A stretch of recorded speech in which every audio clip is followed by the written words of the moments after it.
Friends, എല്ലാവർക്കും നമസ്കാരം. Welcome to magic recipes by Shahida. നമ്മളിന്ന് ചെയ്യുന്നത് ഒരു ബ്യൂട്ടി ടിപ്സിന് പറ്റിയ ഒരു ഓയിലാണ് ഉണ്ടാക്കുന്നത്. ഓറഞ്ച് ഓയിൽ, പിന്നെ ഒരു സ്ക്രബറും നമ്മൾ എടുക്കുന്നുണ്ട്. അപ്പോൾ അതിനുള്ള ഇൻഗ്രീഡിയൻസ് ഇവിടെ നിന്ന് എടുത്ത് വെച്ചിരിക്കുന്നത് ബേക്കിംഗ് പൗഡർ എടുത്തിട്ടുണ്ട്, കോക്കനട്ട് ഓയിൽ, ഓറഞ്ച്, ഇത്രയാണ് എടുത്തിരിക്കുന്നത്. അളവും കാര്യങ്ങളും ഉണ്ടാക്കേണ്ട വിധവും ഞാൻ പറഞ്ഞു തരാം. ഞാൻ ഉപയോഗിക്കുന്ന ഒരു സംഭവം കേട്ടോ ഇത്. ഈ നല്ല വെയിലൊക്കെ ടാൻ അടിക്കുന്ന സമയത്ത് നമുക്ക് അത്യാവശ്യം ഒന്ന് സ്കിന്നൊക്കെ ഒന്ന് ഡെഡ് സ്കിന്നൊക്കെ മാറി പോളിഷ്ഡ് ആവാനായിട്ട് ഈ ഓയിൽ നമുക്ക് നല്ല യൂസ്ഫുൾ ആണ്. അപ്പോൾ ഞാൻ വിചാരിച്ചത് നിങ്ങളെ ഒന്ന് പരിചയപ്പെടുത്താം. ആദ്യം തന്നെ നമുക്കൊരു സ്ക്രബർ തയ്യാറാക്കാം. നമ്മൾ ആദ്യം കുളിക്കാൻ നേരത്ത് ഒന്ന് ദേഹമൊക്കെ നനച്ച് കൈയൊക്കെ നനച്ച ശേഷം ഈ സ്ക്രബർ വെച്ചൊന്ന് സ്ക്രബ് ചെയ്യുകയാണെങ്കിൽ അത്യാവശ്യം നമ്മുടെ ഡെഡ് സ്കിന്നും ടാനൊക്കെ ഒന്ന് ഒഴിവായി കിട്ടും. അതിനുശേഷം നമ്മൾ ഈ ഓയിൽ അപ്ലൈ ചെയ്യുകയാണെങ്കിൽ നല്ല റിസൾട്ട് നമുക്ക് കിട്ടും കുളിച്ച ശേഷം. അപ്പോൾ ആദ്യം തന്നെ ഞാനിവിടെ സ്ക്രബർ തയ്യാറാക്കാൻ വേണ്ടിയിട്ട് 4 ടീസ്പൂൺ അളവിൽ ബേക്കിംഗ് പൗഡർ എടുത്തിട്ടുണ്ട്. നല്ല ശുദ്ധമായ വെളിച്ചെണ്ണ 2.5 ടേബിൾ സ്പൂൺ അളവിൽ നമുക്കിതിലേക്ക് ഒഴിച്ചു കൊടുക്കാം. നമ്മളെടുത്ത ബേക്കിംഗ് പൗഡറിലേക്ക് ഒഴിച്ചു കൊടുത്ത് നന്നായി മിക്സ് ചെയ്യുക.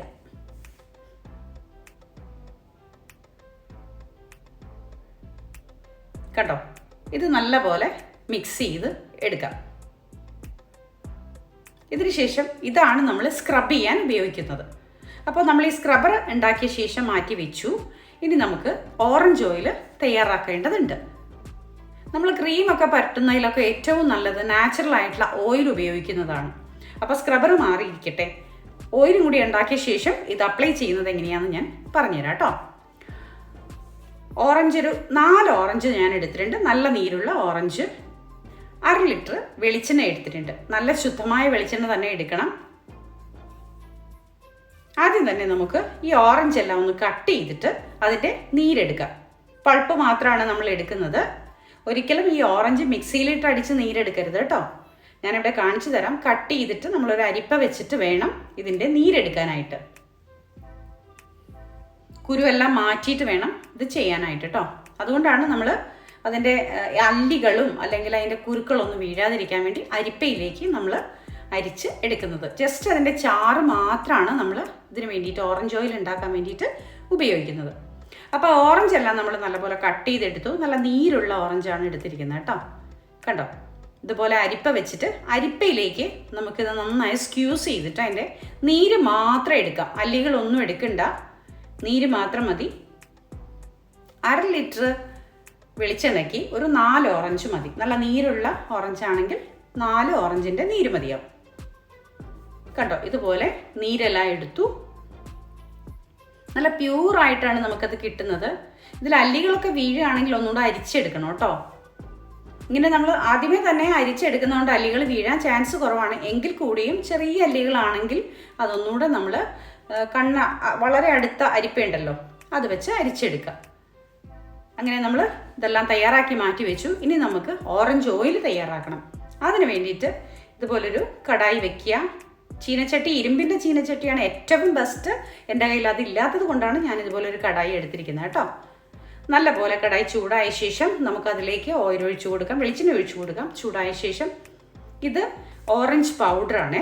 തൊലി നമ്മൾ ഉണക്കി പൊടിച്ചുണ്ടാക്കുന്ന പൗഡറില്ലേ, അതാണ് ഈ എടുത്തിരിക്കുന്നത് കേട്ടോ. ഇതൊക്കെ നേരത്തെയും തന്നെ നമ്മൾ തയ്യാറാക്കി വെക്കേണ്ടതുണ്ട്. ഓറഞ്ചിൻ്റെ തൊലിയെല്ലാം ഉണക്കി പൊടിച്ച് എടുക്കുക. ഇനി നമുക്ക് എണ്ണ നല്ലപോലെ ചൂടായ ശേഷം നമ്മളിവിടെ എടുത്ത് വെച്ചിരിക്കുന്ന ഓറഞ്ചിൻ്റെ പൾപ്പ് ഒഴിച്ചു കൊടുക്കുക. എണ്ണ ചൂടായ ശേഷം കേട്ടോ. ഇതുപോലെ നുര വരണം. നല്ല ഫ്ലെയിമിൽ വെച്ച് തന്നെ നന്നായിട്ട് നമുക്കത് തിളപ്പിച്ചെടുക്കാം. അതിനുശേഷം നമ്മളിവിടെ പൊടിച്ചു വെച്ചിരിക്കുന്ന ഓറഞ്ചിൻ്റെ തൊലി ഉണ്ടല്ലോ, അത് ഒരു 2.5 ടീസ്പൂൺ അളവിൽ നിറച്ച് തല തട്ടാതെ ഇട്ട് കൊടുക്കാം.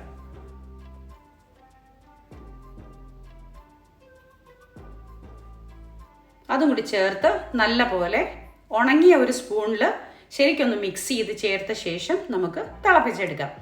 ഒരു 3 മിനിറ്റ് നല്ല പോലെ തിളയ്ക്കേണ്ടതുണ്ട്. സ്പൂണിലൊന്നും ഒട്ടും വെള്ളം ഉണ്ടാവരുത് കേട്ടോ. നല്ല പോലെ ഉണക്കി തുടച്ചെടുക്കണേ. നല്ല ഫ്ലെയിമിൽ വെച്ച് നന്നായി തിളപ്പിക്കുക. നമ്മൾ ഇട്ട് കൊടുത്ത ഓറഞ്ചിൻ്റെ പൗഡർ ഉണ്ടല്ലോ, ഓറഞ്ചിൻ്റെ തൊലിയുടെ പൊടി, അത് നല്ല പോലെ ഇങ്ങനെ ഉരുണ്ടുരുണ്ട് വരും. എണ്ണ തെളിഞ്ഞ് ഉരുണ്ടുരുണ്ട് വരുന്ന ആ ഒരു ടെക്സ്ചർ നമുക്ക് കിട്ടുന്നത് വരെ നമ്മളിതിനെ നന്നായിട്ട് തിളപ്പിച്ചെടുക്കാം. കണ്ടോ? ഈ ഒരളവിൽ നമുക്ക് ഈ ഓറഞ്ചിൻ്റെ പൊടി ഉരുണ്ട് കിട്ടുന്ന ഒരളവിൽ നമ്മൾ തിളപ്പിച്ച ശേഷം അടുപ്പ് ഓഫ് ചെയ്യാം. എണ്ണ തണുക്കാൻ വയ്ക്കാം. എണ്ണ തണുത്ത ശേഷം ഇതുപോലെ ഒരു കോട്ടൺ തുണി എടുക്കുക. കോട്ടൺ തുണി ഇതുപോലെ ഉണങ്ങിയ ഒരു പാത്രത്തിലേക്ക് വെച്ച ശേഷം നമുക്ക് ഈ എണ്ണ ഒന്ന് അരിച്ചൊഴിക്കേണ്ടതുണ്ട്. ഇനി നമുക്കിത് നല്ലപോലെ ഒന്ന് അരിച്ചെടുക്കാം. അരിച്ചെടുക്കുന്നതിന് മുമ്പായിട്ട് തന്നെ ഇതുപോലെ ഒരു ഡ്രൈ ആയ കോട്ടൺ തുണി വേണം എടുക്കാനായിട്ട് കേട്ടോ. വെള്ളത്തിൻ്റെ അംശമൊന്നും ഒട്ടും ഉണ്ടാവരുത്, പാത്രത്തിലും ഉണ്ടാവരുത്, ഈ തുണിയിലും ഉണ്ടാവരുത്. നല്ലപോലെ നമുക്ക് ഫിൽറ്റർ ചെയ്തെടുക്കാം. ഇത് നമ്മൾ ഓറഞ്ചിൻ്റെ തൊലിയൊക്കെ ഇട്ട് കൊടുത്തതൊക്കെ ഇങ്ങനെ ഉണ്ട പോലെ കിട്ടിയിട്ടുണ്ട്. അത് വേണ്ട, ഇനി നമുക്കത് ആ പിശറാണ്, അത് നമുക്കങ്ങ് കളഞ്ഞേക്കാം. അതിൻ്റെ സത്ത് നമുക്ക് കിട്ടിയല്ലോ, അപ്പോൾ അത് മതി നമുക്ക്. ഞാനിത് നിങ്ങളെ കാണിക്കാൻ വേണ്ടിയിട്ട് എണ്ണ നല്ലപോലെ ചൂടാറുന്നതിന് മുമ്പ് തന്നെയാണ് ഈ ഫിൽറ്റർ ചെയ്യുന്നത് കേട്ടോ. നിങ്ങൾ ചെയ്യുമ്പോൾ നല്ലപോലെ ചൂടാറിയ ശേഷം ചെയ്താൽ മതിയേ. കണ്ടോ, അത് പിടിക്കാൻ കുറച്ച് പ്രയാസമുണ്ട്. അതുകൊണ്ടാണ് ഞാൻ ഇതുപോലെ ഒരു സംഭവം വെച്ചൊന്ന് ടൈറ്റ് ചെയ്യുന്നത്. എണ്ണ നല്ല പോലെ സ്ക്യൂസ് ചെയ്ത് നമുക്ക് എടുക്കാം. അതിനുശേഷം ഇത് സൂക്ഷിക്കുന്നത് ഒരു ചില്ലുഭരണിയിൽ തന്നെ സൂക്ഷിക്കണേ, ചെറിയ കുപ്പികളിൽ, പ്ലാസ്റ്റിക്കിൽ സൂക്ഷിക്കരുത്. ഇനി ഇതിലേക്ക് ഇതുപോലെ സാഫ്രോൺ ഉണ്ടെങ്കിൽ, കുങ്കുമപ്പൂവിൻ്റെ അല്ലികൾ ഉണ്ടെങ്കിൽ ഒന്നിട്ട് കൊടുക്കാം. ഇതെപ്പോഴും നമ്മുടെ ശരീരത്തിനെ കുറച്ചൊന്ന് പോളിഷ്ഡ് ആക്കി സ്കിന്നിനൊക്കെ ഒരു കളർ തരാൻ സഹായിക്കുന്ന ഒരു സംഭവമാണ് കുങ്കുമപ്പൂവ്. അതുകൊണ്ടാണ് നമ്മളത് അപ്ലൈ ചെയ്യുന്നത്. അതിട്ട് കൊടുത്ത ശേഷം നമുക്കത് മാറ്റി വയ്ക്കാം. ഇതിപ്പോൾ ഞാൻ നേരത്തെ ഉണ്ടാക്കി വെച്ചേക്കുന്നതാണ്, കണ്ടോ. ഓൾറെഡി ഞാനിത് ഉണ്ടാക്കി വെച്ചിട്ടുണ്ട്. ഞാൻ ഉപയോഗിക്കുന്ന ഒരു സംഭവമാണിത്. അപ്പോൾ അതുകൊണ്ട് ഉണ്ടാക്കി വെച്ചാൽ നിങ്ങൾ കാണിച്ചു എന്നുള്ളൂ. ഇങ്ങനെയാണ് ഇതിൻ്റെ മെത്തേഡ്, ഈ ഓയിൽ ഉണ്ടാക്കുന്ന മെത്തേഡ്. ഓറഞ്ച് ഓയിൽ, ക്യാരറ്റ് ഓയിലൊക്കെ വളരെ നല്ലതാണ്. പണ്ടുള്ളവരൊക്കെ ശരിക്കും പറഞ്ഞാൽ അവരുടെ സ്കിന്നൊക്കെ പോളിഷ്ഡ് ആയിട്ടിരിക്കാൻ തന്നെ അവർ ഇതുപോലുള്ള ഓയിൽ ബാത്തൊക്കെ നടത്താറുണ്ട്. അപ്പോൾ അങ്ങനെയാണ് അവരുടെ സ്കിന്നൊക്കെ വളരെ നന്നായിട്ടിരിക്കുന്നത്. ക്രീമൊക്കെ അപ്ലൈ ചെയ്യാൻ കുഴപ്പമൊന്നുമില്ല, ഇന്നത്തെ ജനറേഷൻ ഇതൊക്കെ ചെയ്യുന്നുണ്ട്. പക്ഷെ എപ്പോഴും ഏറ്റവും ബെസ്റ്റ് നമ്മൾ നാച്ചുറൽ ആയിട്ടുള്ള കാര്യങ്ങൾ ചെയ്യുന്നതാണ്. കണ്ടോ, ഇതിൻ്റെ കളറൊന്നും നമ്മുടെ വസ്ത്രത്തിലൊന്നും പിടിക്കില്ല കേട്ടോ. ജസ്റ്റ് നല്ല രീതിയിൽ നമ്മൾ കയ്യിലൊക്കെ പോളിഷ് ചെയ്ത് നന്നായിട്ട് നല്ല ഡെഡ് സ്കിന്നൊക്കെ മാറി സ്കിന്നൊക്കെ നന്നായി കിട്ടാനായിട്ട് ഈ ഓയിൽസ് നമ്മളെ സഹായിക്കും. കുളി കഴിഞ്ഞ ശേഷമാണ് ഇത് നമ്മൾ അപ്ലൈ ചെയ്യുന്നത് കേട്ടോ. 2 ഡ്രോപ്പ് എടുത്ത് നന്നായി ഇതൊന്ന് മസാജ് ചെയ്ത് നമ്മുടെ ശരീരത്തും കയ്യിലും കഴുത്തിലും ഒക്കെ നമുക്ക് അപ്ലൈ ചെയ്യാം. ഇനി നമുക്ക് ഇത് സ്ക്രബ് ചെയ്ത ശേഷം എങ്ങനെയാണ് ഓയിൽ അപ്ലൈ ചെയ്യുന്നതെന്ന് നോക്കാം. കുറച്ച് ടാൻ അടിച്ച കൈയാണ് കേട്ടോ. വണ്ടിയൊക്കെ ഓടിച്ച്, 2 വീലറൊക്കെ ഓടിച്ച് കൈയൊക്കെ ഒന്ന് ടാൻ അടിക്കുമ്പോൾ നമുക്ക് ഈ ടാൻ മാറാൻ വേണ്ടിയിട്ട് നമുക്ക് ഈ പറയുന്ന സ്ക്രബർ യൂസ് ചെയ്യാം. ഇതിപ്പോൾ കയ്യിലാണ് ഞാൻ കാണിക്കുന്നത്, പക്ഷേ നമുക്കിത് ശരീരം മൊത്തം അപ്ലൈ ചെയ്യാം. ജസ്റ്റ് ഒന്ന് ശരീരം ഒന്ന് നനയ്ക്കുക, കുളിക്കുന്നതിന് മുമ്പായിട്ട് ശരീരം ഒന്ന് നനയ്ക്കുക. അതിനുശേഷം നമുക്ക് ഇതുപോലെ അപ്ലൈ ചെയ്യാം.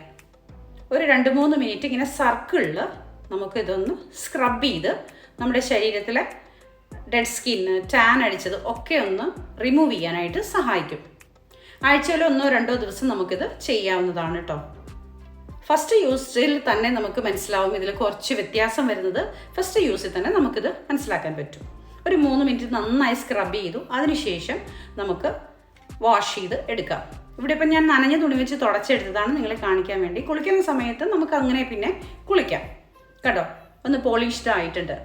ആ ടാൻ അടിച്ചതൊക്കെ, നമ്മൾ ഈ ചെയ്ത ഭാഗത്തുള്ള ടാൻ അടിച്ചതൊക്കെ ഒന്ന് ജസ്റ്റ് ഒന്ന് റിമൂവ് ആയിട്ടുണ്ട്. കണ്ടോ.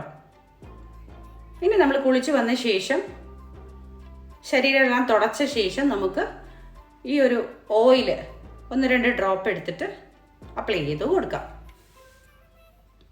നല്ലപോലെ അപ്ലൈ ചെയ്ത് ശരിക്കും മസാജ് ചെയ്ത് പിടിപ്പിക്കുക. എപ്പോഴും നമ്മൾ ഇതുപോലുള്ള ഓയിൽസ് ആണെങ്കിലും സ്ക്രബ് ചെയ്യുന്ന സമയത്തൊക്കെ ആണെങ്കിലും സർക്കിൾ വേണം ചെയ്യാനായിട്ട്, സ്കിന്ന് സാഗ് ആവാതെ. ഇത് ആൺകുട്ടികൾക്കും ചെയ്യാം കേട്ടോ. അതുകൊണ്ടാണ് ഞാൻ എൻ്റെ മകൻ്റെ കൈയാണിത്, അവനും കൂടിയിട്ട് ഞാനിത് കാണിച്ചു കൊടുക്കുന്നത്. സാധാരണ നമ്മൾ ഭയങ്കരമായിട്ട് ബ്യൂട്ടി കോൺഷ്യസും സൗന്ദര്യ സംരക്ഷണവും ഒക്കെ പെൺകുട്ടികളെ മാത്രമാണ് ബേസ് ചെയ്യുന്നത്. പക്ഷേ അങ്ങനെയല്ല, ആൺകുട്ടികൾക്കും അവരുടേതായ ഒരു സൗന്ദര്യ സംരക്ഷണം അത്യാവശ്യമാണ്. പ്രത്യേകിച്ച് ഇതുപോലെ ഭയങ്കരമായ വെയിലൊക്കെ ഉള്ള സമയത്ത് നമ്മുടെ കൈയൊക്കെ, ബൈക്ക് ഓടിക്കുന്ന കുട്ടികളൊക്കെ ആണെങ്കിലും അവരെ ഫുൾ കവേർഡ് ആണെങ്കിലും കൈയൊക്കെ ഭയങ്കര ടാൻ അടിച്ചിരിക്കും.